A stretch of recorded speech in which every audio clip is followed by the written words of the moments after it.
Vashti. Good morning, everyone. It's wonderful to be here with you and kick off day 2. First, I'd like to say yesterday's session was fantastic. I learned so much, and I was very much on a listening mode because I feel that the challenges you have laid out yesterday has created a fertile ground for my presentation today on the role of standards to build trust in the digital economy. So, the challenges that you outlined, I feel standards are part of the solution. They're not the only solution, particularly to address issues around digital trust, smoothing regulatory differences, and bringing agility to the regulatory framework. So over the next 20 to 25 minutes, I will introduce the policy context, review the barriers to digitalization and digital trade, outline the role of international standards, complementing regulation and legislation, and finally I'll conclude with some final remarks. Okay, so all right, so I have 5 trends or issues that sort of set the policy context for us. One is that there's an increase in digital services globally, but note the difference between the markets.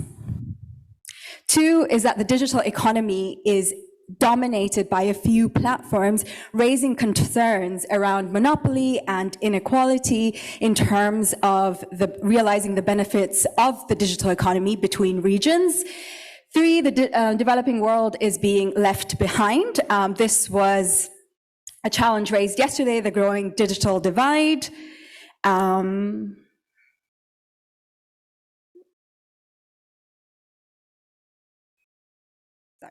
And 4, as the World Economic Forum notes, one of the key challenges that we will be grappling with over the next 10 years is the issue of cybercrime and dealing with the fear of cyber inequality. So the global cost of attacks on cybersecurity has been $6 trillion in 2021, expected to increase by 15% per annum, to reach $10.5 trillion. And what does this do? It raises issues around global mistrust, discourages investment in countries with weak cybersecurity.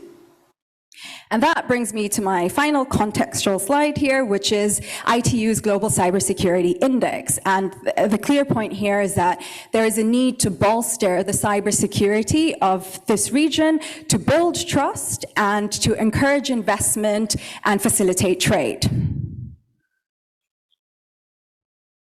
So, going back to the World Economic Forum, as it notes, digital trust is the currency that facilitates future innovation. What is digital trust? It's being sure that your systems are secure, your digital ID and provenance is not breached, and cloud and interoperability is enabled. So, to improve digital trust, we need intentional and persistent trust-building initiatives. And that is exactly what the international standards infrastructure offers. So obviously, trust starts with regulation and legislation, but as you can see from this diagram, it varies tremendously across the world. 30% of countries do not have legislation in place to enable data protection. And to implement regulation and legislation, we need sound regulatory institutions. And as you can see, once again, there is a huge difference in terms of institutions in place to enable data protection and deal with cybersecurity issues. And there are fundamental different approaches to regulation. The approach taken by the EU is different to that of the US, China, for various reasons, including cultural differences and economic models. So the upshot of all of this is a rise in national and regional regulations, creating a fragmented regulatory policy framework. And this causes trade restrictions. So what do we need? As UNCTAD beautifully notes, we need a middle ground, a global data governance framework that creates mutual solutions, minimizing the risk, and this is what the international standard system once again offers.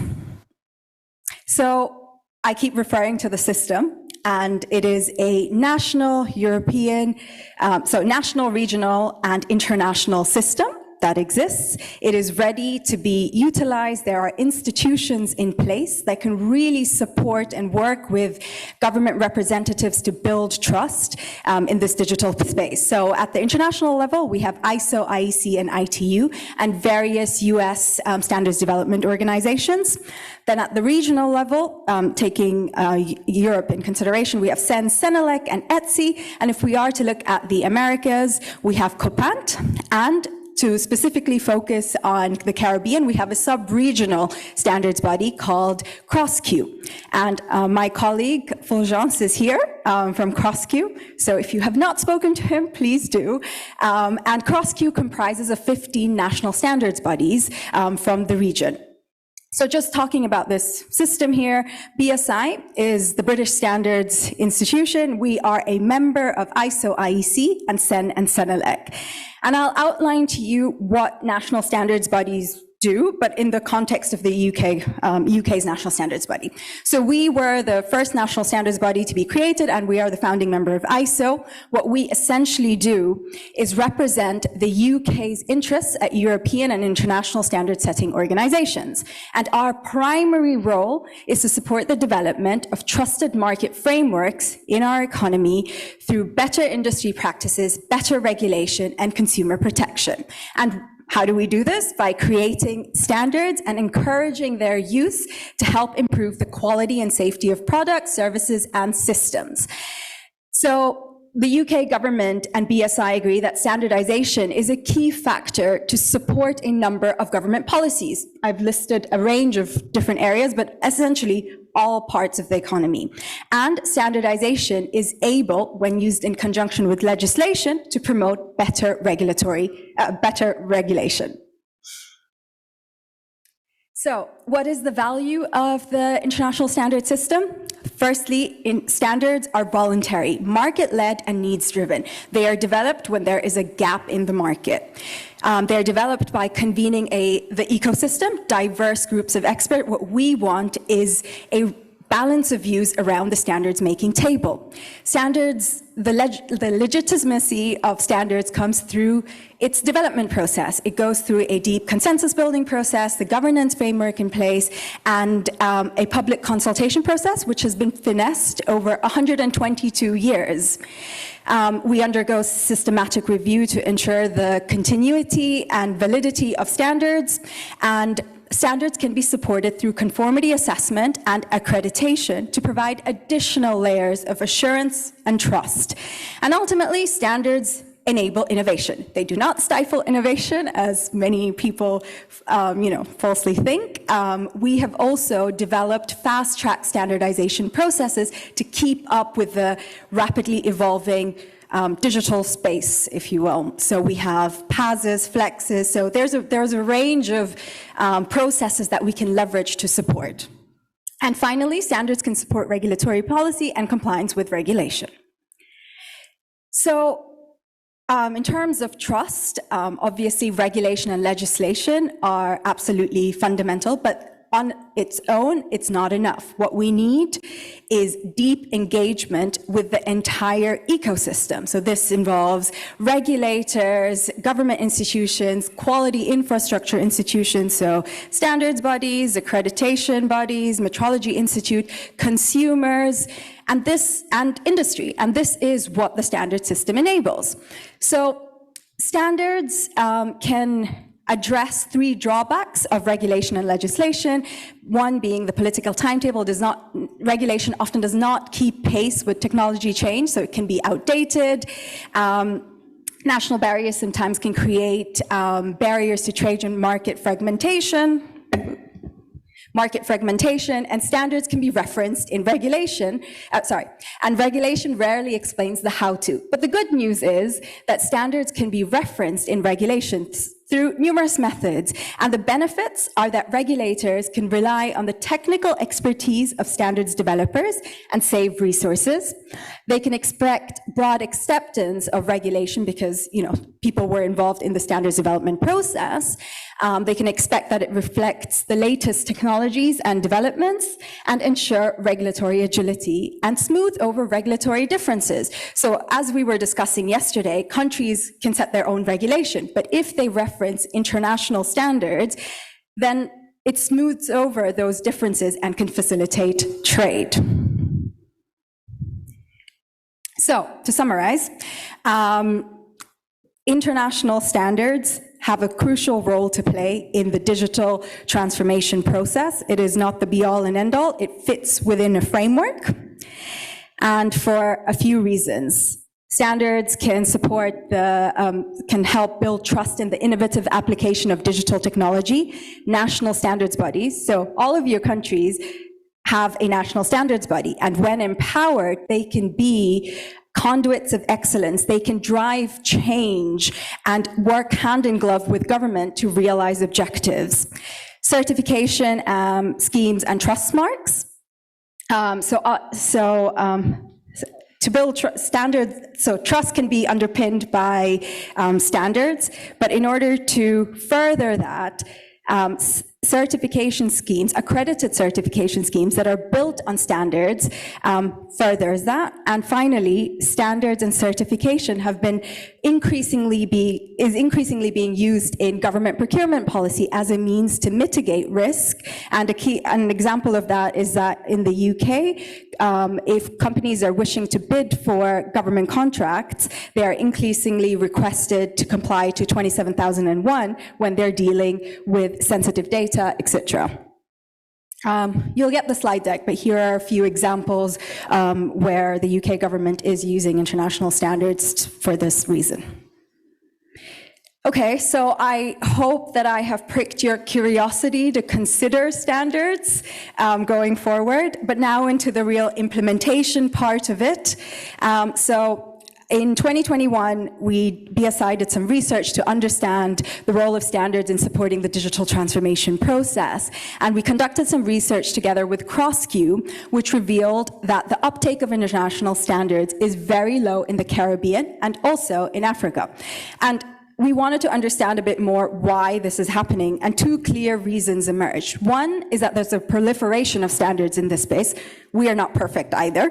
And two, national standards bodies just do not have the capacity to engage effectively with their policymakers, and especially new ministries that they do not regularly engage with, such as the Ministry of ICT.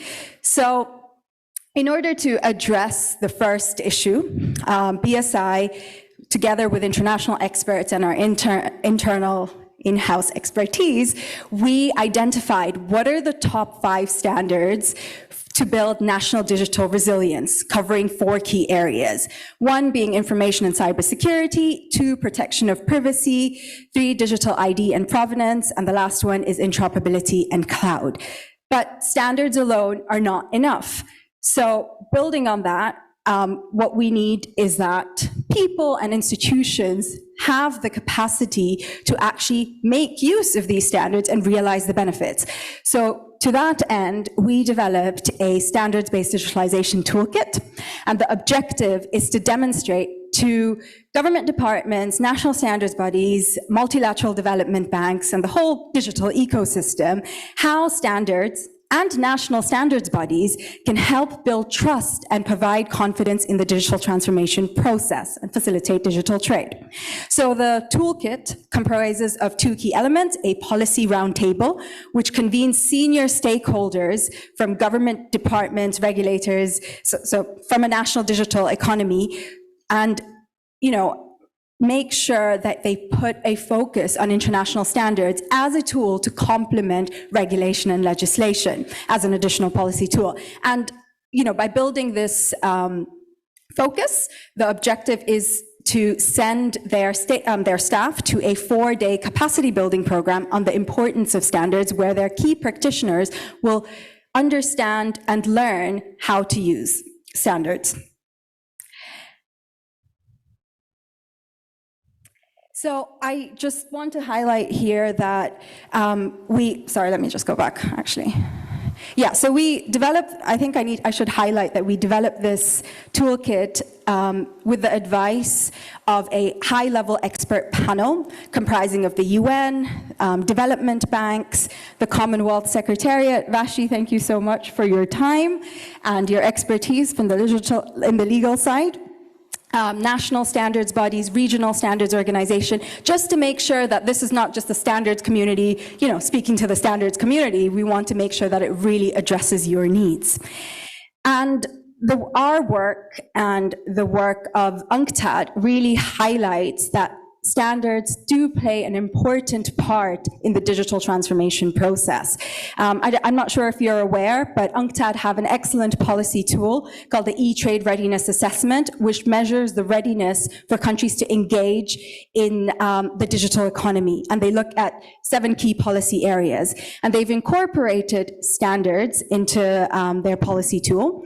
And I'll talk about the example of applying that tool in Kenya.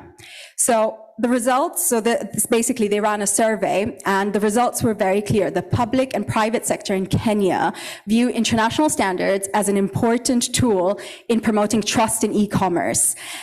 So for areas such as system security, it's as high as 89%. And furthermore, the stakeholders realize that skills on standards are important, are one of the top 5 issues or issues for skills development in order to really further the digital economy. And based on this, in collaboration with UNCTAD, the Digital Ministry in ICT, the Ministry of ICT in Kenya, the Trade Ministry, the UK government, and the National Standards Body in Kenya, KEBS, we ran a policy workshop with senior stakeholders from the digital economy in Kenya. So I've listed the different institutions there just so that you can see the range of people we convened to make sure that standards are considered in taking the digital economy forward. And the result of that was that the Kenyan stakeholders incorporated international standards in their national e-commerce strategy, and they recognized the need for capacity building. So with the support of the UK government and in collaboration with the National Standards Body of Kenya, we delivered a 4-day standards-based capacity building program to key practitioners from the digital institutions, and with the aim of creating a network of champions, standards champions in Kenya, so that they can support each other and really realize the benefits of standards-led growth. But ultimately, what we're trying to do is work with countries to go on this digital maturity road, regardless of where you're starting, be it basic or pioneering. And what we feel is that in order to really go down this path, national standards bodies and this, this quality infrastructure system really needs to be empowered and, brought to the forefront if we want to realize that value. Yes, and with all levers of change, it is important to monitor progress. And it is the best way forward here is to incorporate dynamic indicators into digital maturity indices. For example, I've listed the World Bank's Government Tech Maturity Index, which is great. However, it mainly focuses on binary indicators, and the uptake of standards and certification sort of brings more dynamism into the maturity indices, and also the indices that the scorecard that we heard about yesterday, IDS, I didn't see standards in there, but maybe there is an opportunity to explore that potential to really bring that dynamic element to measuring progress.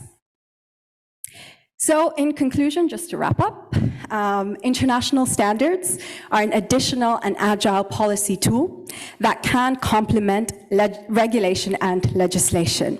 There's an opportunity here for us to embed standards in policies, reference them in regulations, strategies, and digital maturity indices. Standards and the quality infrastructure system play a critical role in building trust, supporting governments and industry, Standardization can further and scale up innovation and help develop emerging and nascent markets. National standards bodies, or members of ISO, are naturally the neutral convener of the national ecosystem in a country and can provide a platform for collaboration to build upon and enhance existing international good practice.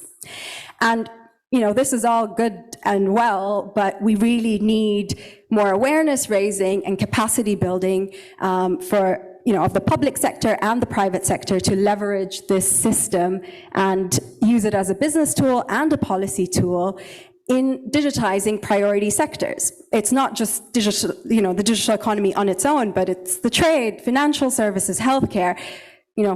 These standards can support all these areas. So with that, I would like to conclude. Thank you so much for your attention. If you have any questions, very happy to take it.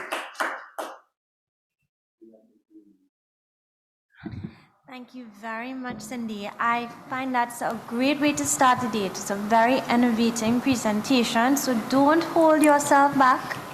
Please feel free to ask any questions that you may have. I see a question on the floor. Well, it was me. Hi, morning. Thank you for your presentation, Cindy. It was great. I just wanted to pick up on one small thing. I heard that you mentioned that in your analysis with Parokkil, with Fulgence, that you had identified a lack of capacity with the national standard bodies to engage with stakeholders. Mm-hmm. So the CCC was established via the RTC prior to the establishment of Parokkil. So part of our major mandate under consumer awareness is that we lobby with competent authorities mm-hmm. for standardization and for standards, because it's part of the consumer advocacy. So we continue to make that offer, that we will continue to do whatever is necessary to partner with the agencies, regional and international, to reach the consumer bodies. So I just wanted to put that on the table formally again. So thank you. Thank you. Good morning again. Cindy, excellent presentation. By the way, my name is Anson Robinson. I'm representing the Ministry of Financial Services in the Cayman Islands. So you mentioned Kenya as a success story. Do you have any similar success stories for countries within the region? Not yet. So based on the UK government's priorities, there's a selected number of countries that we're working in at the moment, but we are looking forward to working in this region. And how does a country, that's part two to my question, mm-hmm. how do we engage in getting our country in that list of that you just mentioned? Please reach out to me and CrossQ, and we will see what we can do together. Thank you. Thank you. SG? Thank you. Good morning. Rodney Taylor, CTU. You mentioned some of the factors as to why there wasn't more companies weren't going after or weren't internationally certified. I didn't see cost, though you mentioned capacity, but I didn't see, is that included in terms of the cost of actually getting these certifications, like the ISO, for example, that you mentioned, 27001, there's a cost to actually reaching that and maintaining that. So yeah. I didn't see that there mentioned specifically, but is that something that has been looked at? That is something that certainly needs to be looked at. I mean, you hit the nail on its head, resources. It's not just human capacity, it's the financial resources. And that is something that we need to look into, and this is where we rely on partners and development banks to support us in that process. Thank you.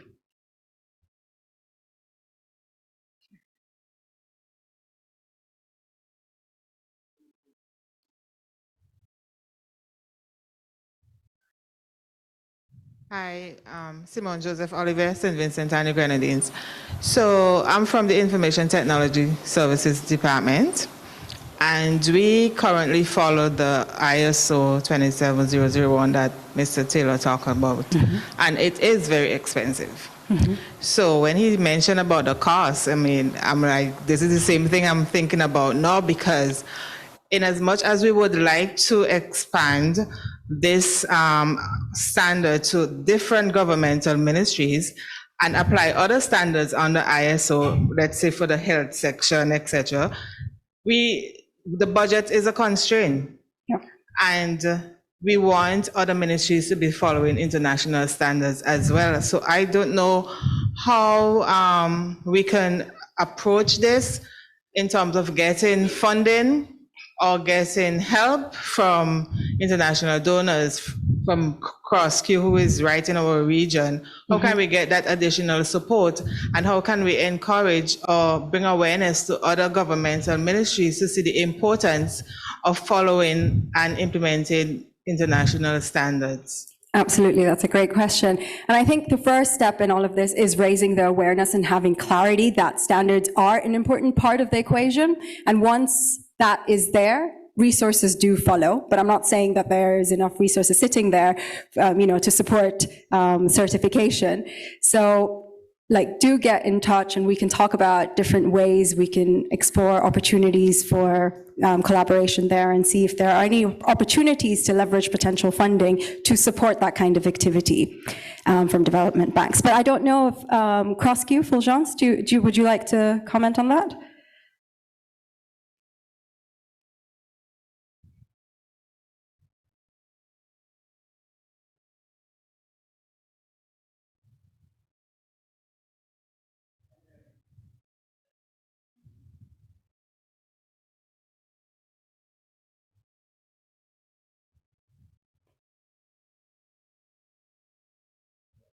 You for a wonderful presentation.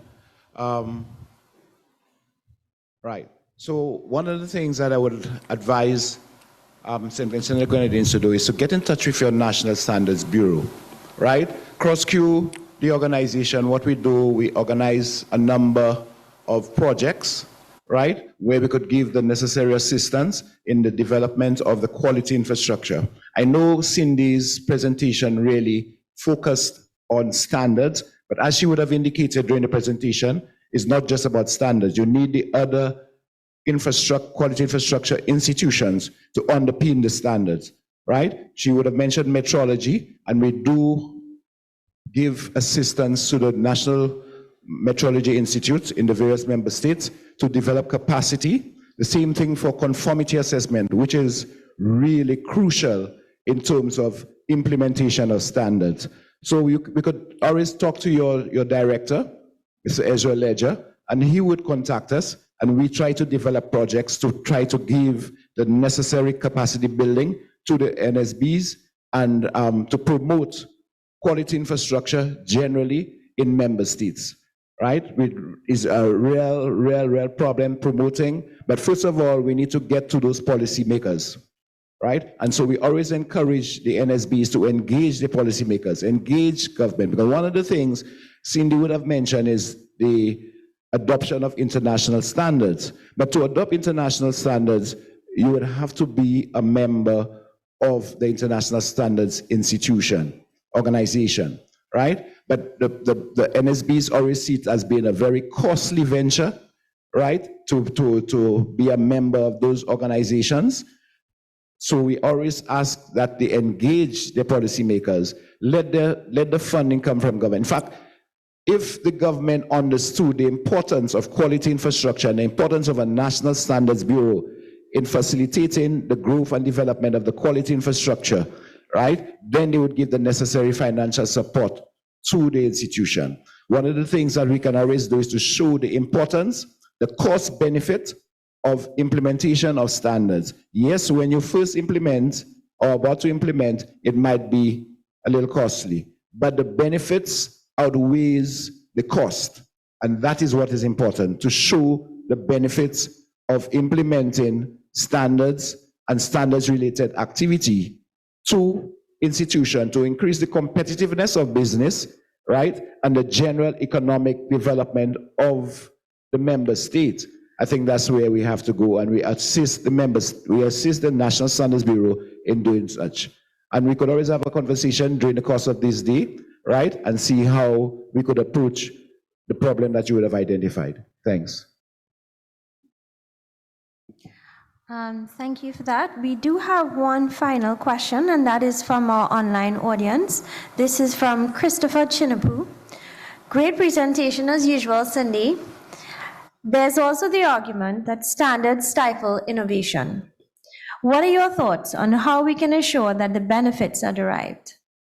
Great question. I feel, well, as I mentioned in the presentation, standards do not stifle innovation because they allow you to realize the benefits of innovation through agile standardization processes. It's not about just realizing the value at the end, but there are agile processes to make sure that this that one can realize the benefits at an earlier stage. And obviously, standards don't exist in a vacuum. There is intellectual property as well. So it's two sides of the same coin, and we need to just realize in order to further innovation, standardization is a critical element to that end.